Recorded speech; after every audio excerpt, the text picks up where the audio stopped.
Gentleman yields back. We now recognize the gentleman from Washington for 5 minutes. Well, thank you, Mr. Chair, for holding this important hearing. There is zero doubt that the Ivy League institutions behave in a anti-competitive manner. In fact, if you look at their pricing and value and marketing model, it looks very similar to some famous jewel companies and how they control the supply of diamonds and inflate what is a commodity into a precious item of limited scarcity. But I do believe that American higher education is a gem of American society. What it does for research, social mobility, and overall aid to our economy is extremely important. Unfortunately, it's a gem that has been thrust into the mud largely by Democratic leadership. And Democrats are great if you're a college administrator and want to see your salary increase or your job supply increase. They're terrible if you're a college student and you don't want to see your debt levels increase. The right price for college should be the price at which a student can get through with zero debt. College should be priced at the level you can work a part-time job or a summer job. And the problem with an 18-year-old is they don't know the difference between $6,000 in debt or $60,000 in debt. They've never had a job and had to pay it back. So what this body should be doing is how do we create an environment where all students can get through school with no debt. When I was in our state Senate, as Republicans, when we took control in the state Senate, we actually dropped the price of college tuition 20% in Washington state under Republican leadership because we were working for the middle class. I've had the experience of going to a big state school, Washington State University, where my father's a professor. I spent a year as a teacher at Catholic University of Mozambique, teaching war refugees. I was a teaching fellow at Harvard when I did my master's there, and I was on short-term on the faculty at Sciences Po University in Paris, which is kind of the Harvard of France. And across all those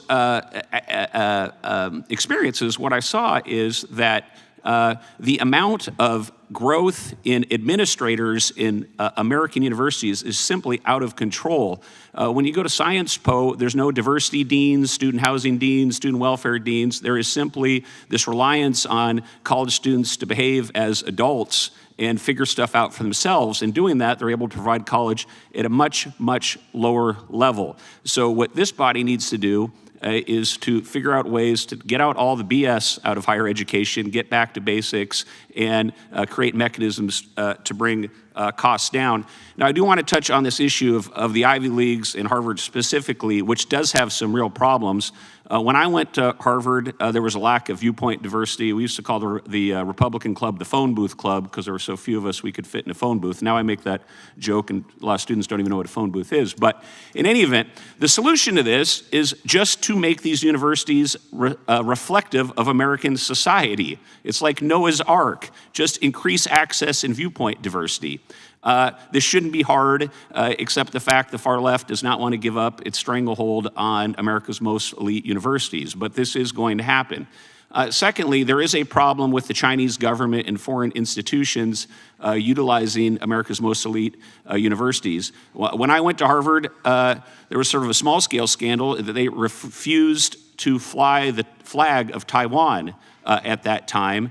And in fact, we have some important legislation here in this body in the Deterrent Act, which we passed out of the House, that would illuminate how much foreign influence is going on in college campuses from places like China. And even today, Harvard resists implementing that bill. I'd like to enter for the record this column, this newspaper article that Harvard has trained so many Chinese communist officials, they call it their party school. So there very much is a problem of China. Without objection. These universities, if I could enter this in the record. Thank you, Mr. Chair.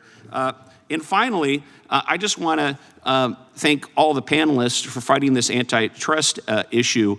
But as we think about these issues, we all need to realize that college enrollment is about to go off a cliff due to demographic changes in America. We have a silver tsunami of older Americans, and we have a dwindling, rapidly, supply of college students because of demographic factors in terms of birth rates and also the cost. So this anti-competitive behavior will likely become worse in coming years as the total market for college students reduces. With that, I yield back.